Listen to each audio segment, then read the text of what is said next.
கோகுல்ராஜ் கொலை வழக்கில் கைது செய்யப்பட்டிருக்கும் யுவராஜுக்கு மருத்துவ பரிசோதனை நடத்தப்பட்டு வருகிறது. இது பற்றிய கூடுதல் தகவல்களை நமது செய்தியாளர் துரைசாமியிடம் கேட்கலாம்.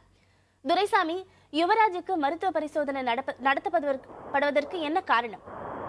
மற்றும் பிரியா, யுவராஜ் நேற்று முன்தினம் கோகுல்ராஜ் கொலை வழக்கில் தொடர்பாக சரணடைந்த பின்னர் அவர் கைது செய்யப்பட்டார்.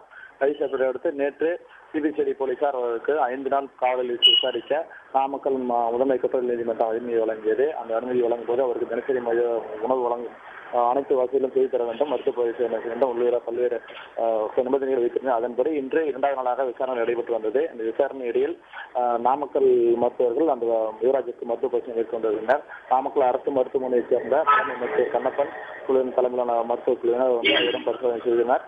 சற்று முன் மருத்துவ பரிசோதனை முடித்து அவர் மருத்துவர்கள் வெளியேறியிருக்கிறார்.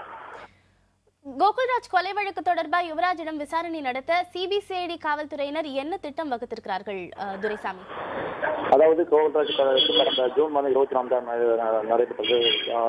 காவல்துறை வழக்கு வைத்துள்ளது. இந்நிலையில் 110 நாட்களுக்கு தலைமையில் சரணடைந்த யுவராஜிடம் அந்த சம்பவம் நடைபெற்ற சடலம் மீட்கப்பட்ட, அதாவது கோகுல்ராஜ் சடலம் மீட்கப்பட்ட இடம் மற்றும் கோகுல்ராஜ் அழைத்து செல்லதாக கூறப்படும் அத்தனாய்ச்சி உள்ளிட்ட பகுதிகளில் அவரை நேரில் அழைத்து சென்று சம்பவம் எவ்வாறு நடைபெற்றது என்பது தொடர்ந்து விசாரணை நடைபெற்று வேண்டும். இந்த விசாரணையில் யுவராஜுக்கும் கோகுல்ராஜ் கொலை வழக்கும் எந்த வகையில் தொடர்பு இருக்கிறது, அவர்கள் யார் யார் ஈடுபட்டனார்கள், எந்த முறையில் கொலை செய்யப்பட்டது என்பது குறித்து பல்வேறு தகவல்களை அவர்கள் கேட்டுக்கொள்ளார்கள்.